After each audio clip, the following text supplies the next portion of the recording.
Hello everyone, and welcome back. So we just finished Chapter 5 of Unit 2, and we're about to start on the last chapter of Unit 2, which is Chapter 6. And if you recall, we talked about learning, and what learning is, and how it's essentially just a relatively permanent change in our behavior because of, some sort of experience that we have, some sort of knowledge that we get. And a lot of time when I talk about learning with students, and I ask, what does it mean to learn, a lot of people talk about what is actually memory. And they say, we learn from this information coming in and then we're able to draw it out. And that in fact is memory.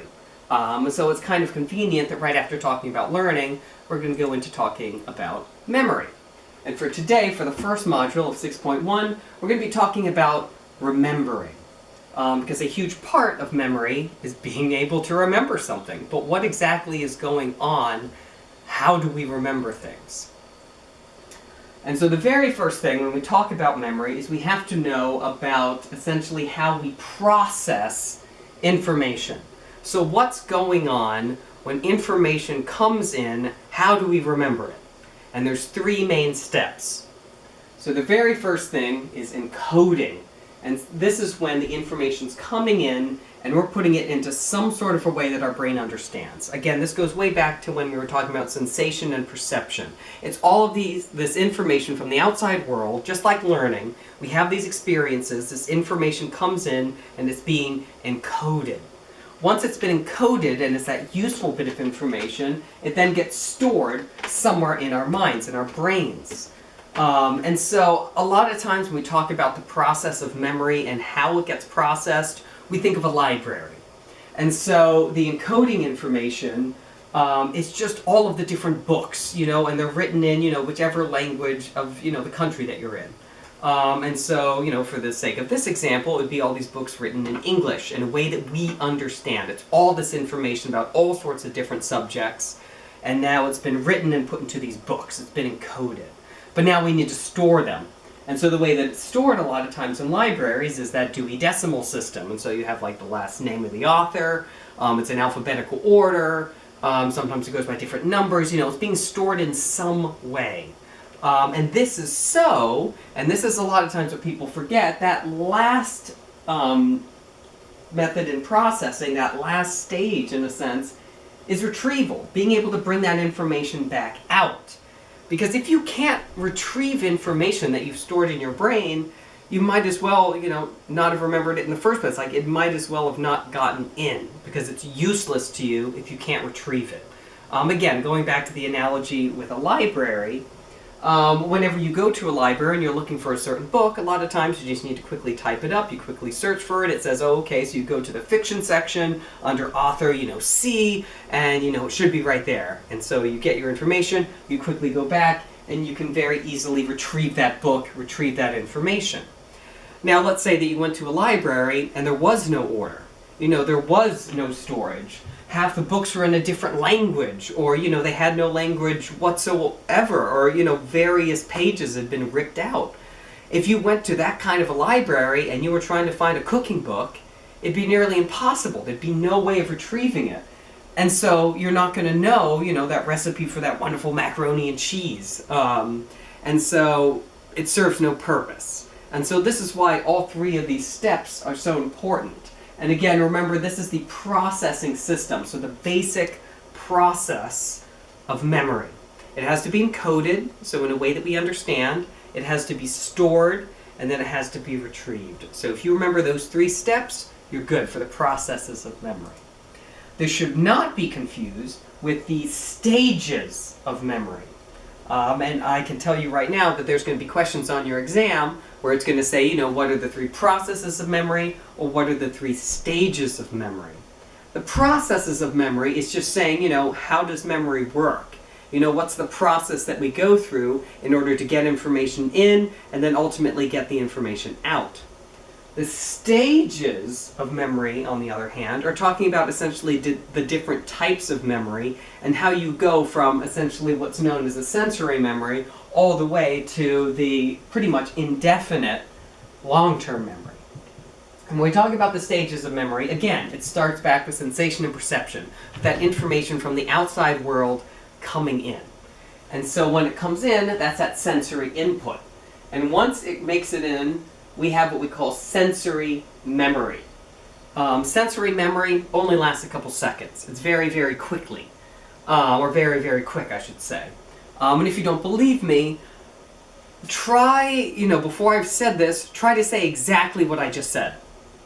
Minus saying, exactly what I just said. What was the sentence before that I said? What was the sentence before that?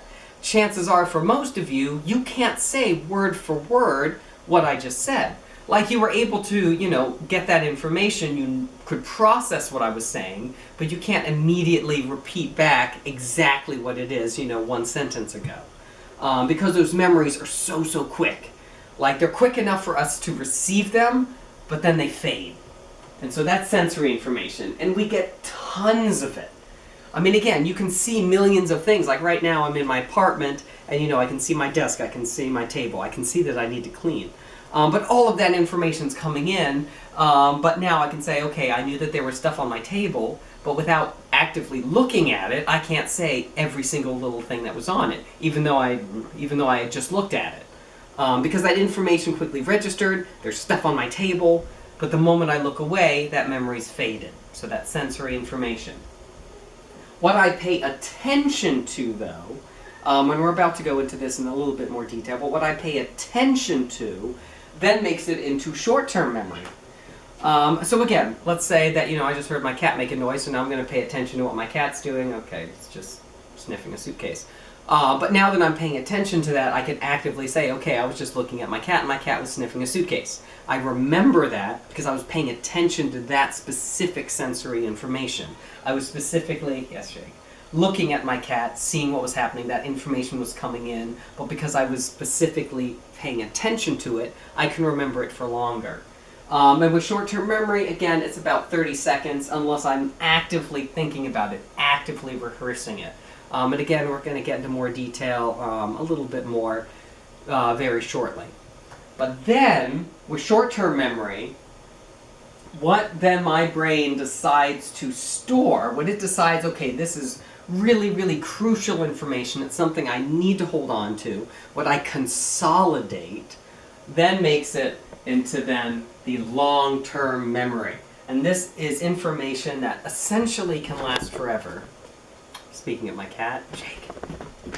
Nope. Jake. Thank you. So long-term memory, it's what essentially lasts forever, indefinitely. But again, we're going to talk about all three of these things. Again, these are the stages of memory. We're going to talk about them in a little bit more detail. So going back, again, sensory information. This is only like fraction of a second, maybe a few seconds, that's it. It's just information coming from the outside world. We get bombarded with it. And so there's essentially two different ways. There's iconic memory and echoic memory. And this is how you can kind of keep it in your mind for like a fraction of a second. And the way to remember this, because again, you're going to have to remember this for the exam, iconic memory is visual. So think of an icon. So again, I was quickly looking at my cat, and I have this picture of a cat in my head. That's iconic memory. We also have echoic memory. So again, echoic sounds like echo, or echo, I should say, and so this is auditory.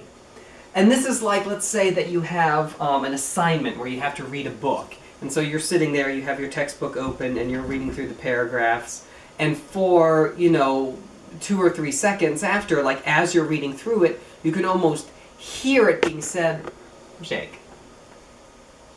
1 second. Thank you, Jake. You can hear it being said in your own head. So as you're registering, hopefully, what I'm saying right now, you might be able to like almost hear it being said in your own head. It's like an inner monologue when you're thinking about something. And again, this is sensory memory. It lasts for not that long, and it can either be through kind of this visual image or through this auditory kind of stimulus. But again, if I said, go back 1 sentence and say exactly what I said, it would have already faded. But as I'm saying it, you can almost repeat it in your head and hear me saying it again. So that's iconic and echoic.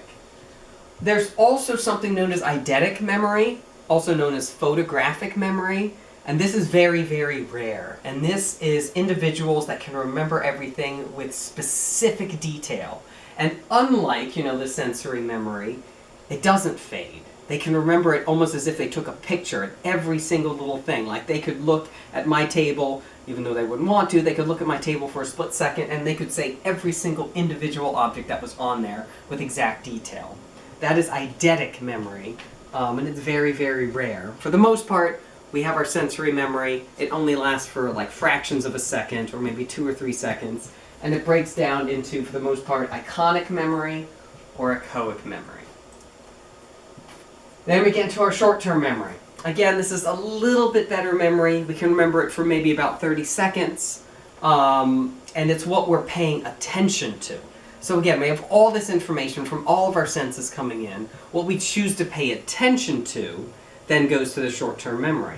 And with our short-term memory, there's multiple things that we can do to keep it in short-term memory for longer than 30 seconds. And so the kind of 3 main things that we talk about here is chunking and then 2 different types of rehearsal.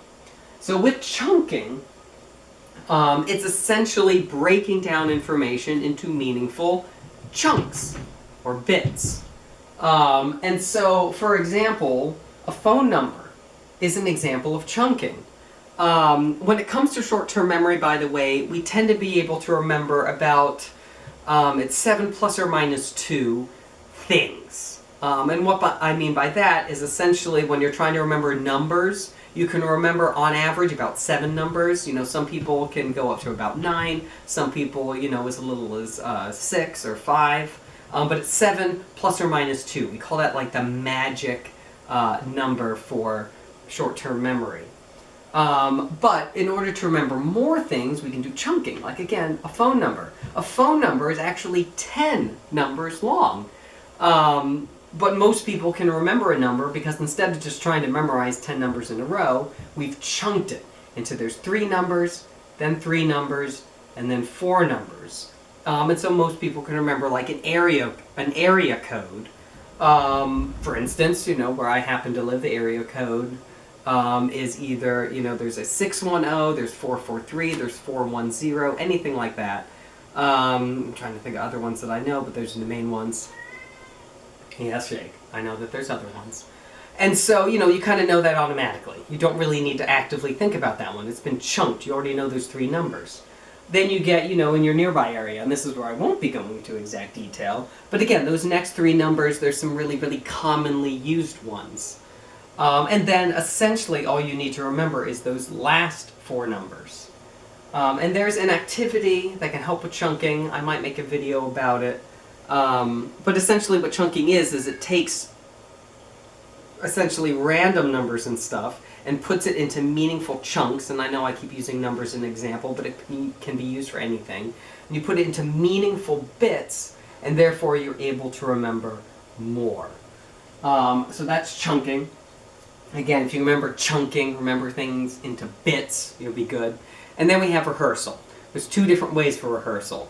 There's maintenance rehearsal and then elaborative rehearsal.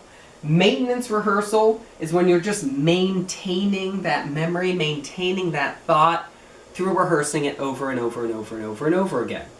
So let's say that I need to remember, the 3 processes of memory. So encoding, storage, retrieval, encoding, storage, retrieval, encoding, storage, retrieval. I'm saying it over and over and over and over again. It's staying for longer than 30 seconds in my mind because I just keep saying it over and over and over again. That is maintenance rehearsal, and that's all it is. It's how a lot of people try to study for an exam. They have all of these vocabulary words in front of them, and they just say them over and over again to themselves. This is not the most effective way of remembering something, because if you think about it, it's only staying in short-term memory. What you want is for this new information to make it into long-term memory. But let's say, that you need to remember a number just long enough to make it to your phone to enter it. What you're going to do is you're going to say that number in your head over and over again. And again, for the sake of argument, I'm going to give a fake number, but let's say the last 4 digits are 1, 2, 3, 4. You're going to think to yourself as you're going over to your phone, okay, 1, 2, 3, 4, 1, 2, 3, 4, 1, 2, 3, 4, 1, 2, 3, 4. Okay, now I can enter it. 1, 2, 3, 4. That is maintenance rehearsal. It lasts for longer than 30 seconds. Again, let's say that it takes longer for me to go all the way to my kitchen where I left my phone, but through maintaining it and rehearsing it over and over and over again, I can make it last in my mind for more than 30 seconds. Elaborative rehearsal, on the other hand, is strengthening new information by forming some sort of an association. So this is saying, okay, I need to remember, like let's say you're in a French class, and you need to remember that the word for house is maison.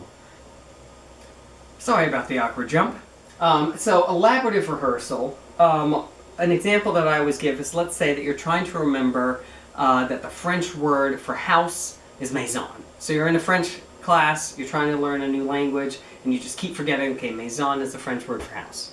You could do maintenance rehearsal where over and over again you're like maison, house, maison, house, maison, house. And that can work, but if you're trying to do that with every single word, it's not going to work. So instead you start thinking about it and you're like, okay, maison. Maison kind of sounds like mason. And so masonry. And when you're building a house and stuff, you need masonry. You need that field in order to make a house. So okay, that's maybe why the word for house in French is maison, because it's masonry. Now that you've made that meaningful association, you'll be sitting there, taking your French exam, and you're like, okay, French word for house. Oh, what was I talking about? Oh yeah, house, you need masonry. Ah, it's maison. And so it's a more elaborate way of remembering a specific word, a specific number. It's an elaborate way of improving on that short-term memory.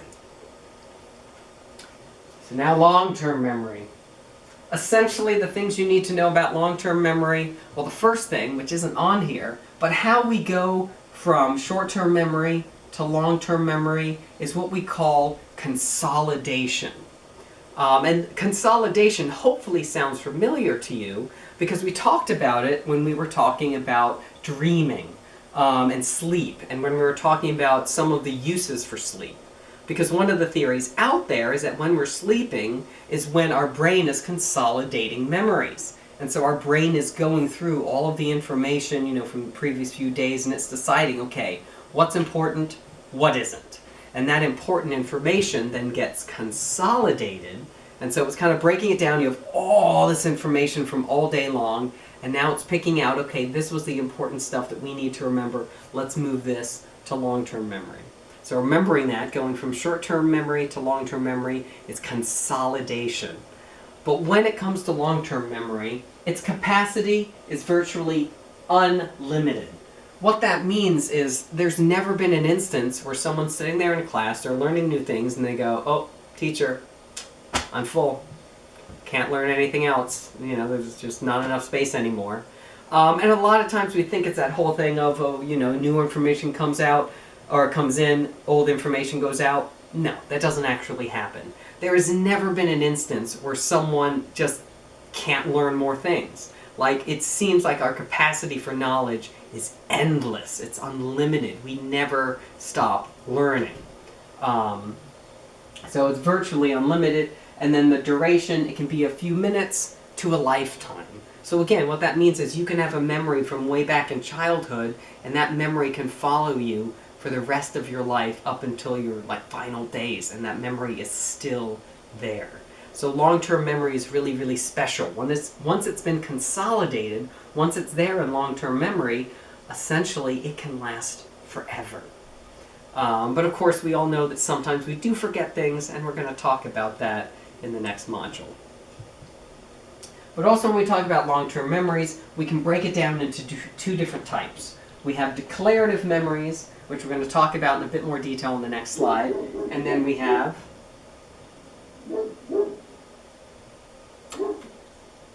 procedural memories. So procedural memories are essentially, it's like riding a bike is the best example. They're memories, or a type of memory or long-term memory that once you got it, you got it. And you don't really have to think about it consciously anymore. So the reason why I said riding a bike is it's kind of that old saying, oh, it's like riding a bike. You can go years without riding a bike after you've learned, and then you can get right back on it and know exactly what to do. It's like that with procedural memories. Once you've learned how to tie your shoe, you can do it without really thinking about it. You know, you can just quickly go there and say, you know, you can be talking to your friends while you tie your shoe. And so it's all these kind of memories that, you know, once, like, as you're learning it, it takes a lot of conscious effort. When you're learning how to ride a bike, you know, you have to really think about every single step of the way and balancing and all of that. But once you got it, you got it. And then essentially it's a different part of your brain takes over. And I say this all the time when it comes to sports. Like, you have to practice to get good at sports. And one of the reasons why is as you get better and better and better with a sport, it becomes, in a sense, a procedural memory. And what I mean by that is, let's say basketball. You know, when you're first learning about basketball, like, you really have to think about every single step, like how to dribble, exactly where to be positioning yourself, where to hold the ball, where to shoot from. Oh, that was a little too high. Maybe if I try over here. Like, it takes a really, really long time. But once you've put that practice in, like, there's some people that can, you know, depending on the type of shot, like, they can get it in like almost every single time without even thinking about it. Another good example is for anyone that's ever learned how to play a musical instrument. When you're first learning how to play, you know, a new song, you have to think about every note. You have to think, you know, I always use piano because that's an easier one for me. But again, using a piano, you have to know exactly, you know, where your fingers go and what keys you need to hit. But once you know that song, there's a lot of individuals that they can sit and they can play it without even thinking about it. And they say it's like a muscle memory, like your fingers know the music. Walking. You had to really think about it when you were learning to walk for the first time, you know, learning to balance for the first time. But now you don't even have to think about walking to go from point A to point B. In fact, if you really want to mess yourself up, try thinking about walking the next time you're walking around, and you'll start to feel uneasy because all of a sudden a different part of your brain is trying to think about something it usually doesn't have to think about. And so it can mess us up a little bit. But these are all examples about procedural memories. They're habits. They're muscle memories, so motor behaviors. They don't recall, or they don't need any conscious recall. They just happen naturally. It's like a reflex. Declarative memories, oh, and I should say, of course, long-term memory, you know, once you know how to walk, you're going to know how to walk, for the most part, forever. Declarative memories, on the other hand, these are things that you can bring out, you know, of long-term memory, but you have to do it consciously. They're things that you can know for the rest of your life, but you have to consciously remember it and consciously bring it out and consciously declare it. So if I say, you know, what's 2 plus 2? You need to quickly go back into your mind and say, okay, I remember when I learned this way back in elementary school, and 2 plus 2 is 4! And then you declare it. So that's what we mean by declarative memories. They are facts, personal information, things that you can recall from your long-term memory. But unlike procedural memories, you have to consciously bring it back. And when we talk about declarative memories, we can break it down further. Where you have semantic or episodic. And so these are two different types. Semantic is facts. When we say, you know, it's an argument of semantics, what we're saying is, you know, we're arguing about something, but we have a different definition. So let's say that we're arguing about intelligence, and I say, oh, you know, your intelligence is your IQ score. And someone else says, oh, well, your, you know, intelligence is marked by how good you are at a sport. And we can both be arguing, you know, oh, this person's smart, this person's dumb, yada, yada, yada. But it's an argument of semantics because we're using a different definition, a different meaning, a different fact for what intelligence is. So that's what we mean by semantics. So when we have semantics, as far as declarative memory is, it would be like, you know, what's 2 plus 4? What's the capital of Maryland? You know, what holiday do most people celebrate on December 25th? It's facts. Episodic memory, on the other hand, are personal experiences. They might still be facts, but they're specific to you. So like if I said, you know, what did you do on your 10th birthday? Everyone would be giving a different answer because it's different for them personally. What I did, while it might be true to me, will not be the same thing for what happened to you. And so that is a personal memory, therefore it is an episodic memory. The way to remember this is episodic sounds like episode. It's the episodes of your life. Therefore episodic memories, those personal memories. when we talk about declarative memory, you also have retrospective and prospective. And retrospective is just memories of the past. So anything that's already happened, it's in the past. It's retro. Whenever we talk about, retro style, it means that they're dressing up the way they used to in the past. So retrospective is, okay, oh, what did I have for dinner last night? Those kind of things. Or, when did the Battle of 1812 take place? Past facts, past information, past memories. Prospective memories, on the other hand, are things that haven't happened yet. It's things in the future. And I'm not saying, this ESP, predicting what's going to happen, but more like, oh, what am I going to have for dinner tonight? Or, oh, when is my dentist appointment? It's things that haven't happened yet, but it's still a memory of something, that whether it's personal or not. When's the next primary election going to be? When do we vote for the next president? Stuff like that. It's stuff that we know, but it hasn't happened yet. So it's in the future. It's prospective instead of retrospective. All right. So long-term memory, we've talked about this and what it is, but there's an interesting thing about memory. A lot of people think that, again, earlier I even said that our memory is like a library, but it's not the best example out there. It's good for the process, for, how we encode it, how we store it, and then how we retrieve it, but especially that retrieval piece. The way that our memories are is they're not written in books. They're not written in stone. They're not written down. Memories can change. The way that we recall them. And so there's different theories about memories, and especially with long-term memories, and especially with things like episodic memories, where it isn't specifically, potentially written down, they might not be as reliable as we think. And so this goes with something known as the constructionist theory, and it's the whole idea that every single time that we recall memory, so again, that last process, the retrieval, we're recalling a memory, every time we do that, we have to reconstruct it in our mind. So going back to the library analogy, it would be like if you go to a library, and you know where you put that book, but then when you go to get that book, you have to rewrite it. You have to write down all that information. Again, in order to retrieve it. So you're reconstructing it. And because we're reconstructing it and we're not perfect, sometimes we can change it a little bit.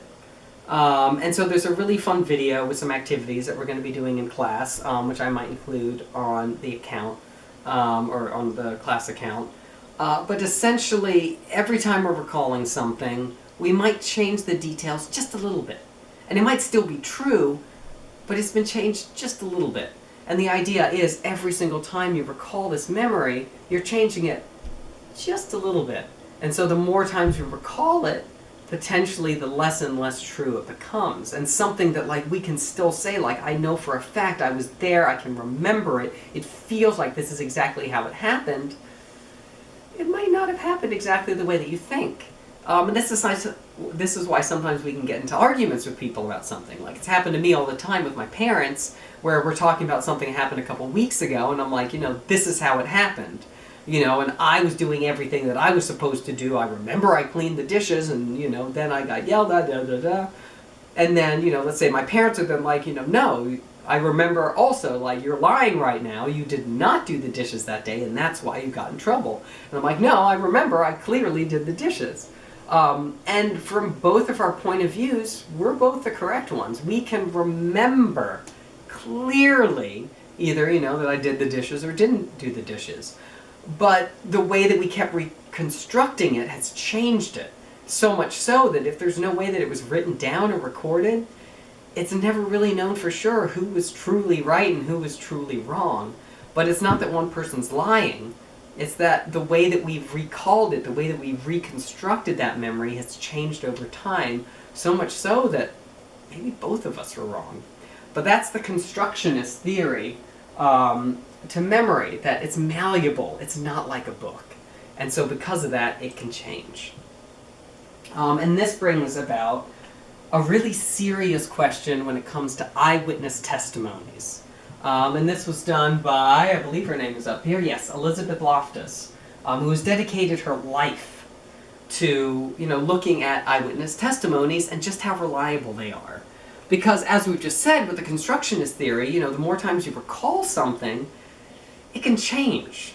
And so I'll make a link to the video about it, but there was a study that was done that was looking at, just reconstructing an event, an eyewitness testimony of a car crash, or a car incident, I should say. And so every participant, and again, I'm going to be linking the video, so I'm going to go over it really quickly here. All the participants were shown a video of, one car bumping into or hitting, having a collision with another car. And so they were asked to say, okay, how fast do you think the car was going? But what was different for every group is the wording.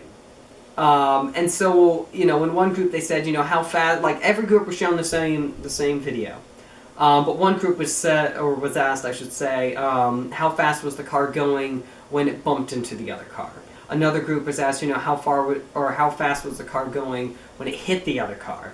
Another group was asked, how fast was the car going when it smashed into the other car. And it was found that just by changing that wording, the groups gave different responses. And of course, the words that sounded more severe, those groups tended to give a higher prediction for how fast that car was going. And so that showed, again, that just the terminology being used can change the way someone reconstructs that memory in their mind. They all saw the same video, but they reconstructed it differently and kind of remembered that car either going faster or slower. Again, sorry for that jump. And so because of this research, it's again fallen into question just how reliable are eyewitness testimonies. And more importantly, when you're getting eyewitness testimonies, exactly what's being said to those witnesses. How are they being asked? Because just by changing the terminology, you might get a different testimony. And so, that also brings up a really uncomfortable question of, if you have nothing but an eyewitness testimony for something, can you reliably say that that person did that crime, if that's all you have to go by? And so really interesting questions. Difficult discussion to have. Again, I'll link the video that talks about that research, with the cars. But it's food for thought that, again, our brains, our memories are not as clear-cut as, being written in a book. It can be malleable, it can be changed, and it can be changed relatively easily. Like, you would be surprised. And so some of those memories that you hold dear might not be as accurate as you think. And so again, this goes over kind of the different things that we talked about. Again, the main things to remember from this chapter, the 3 processes of memory: encoding, storage, retrieval, different from the 3 stages of memory, which are the sensory, short-term, and long-term. But we will be coming back to now we know how we remember stuff, how information goes in, but as we all know, even with long-term memory, sometimes the stuff that is supposed to be unlimited in its capacity and its duration, sometimes we don't remember it. But what exactly is going on when we forget things? And more importantly, are we forgetting it, or did we never know in the first place?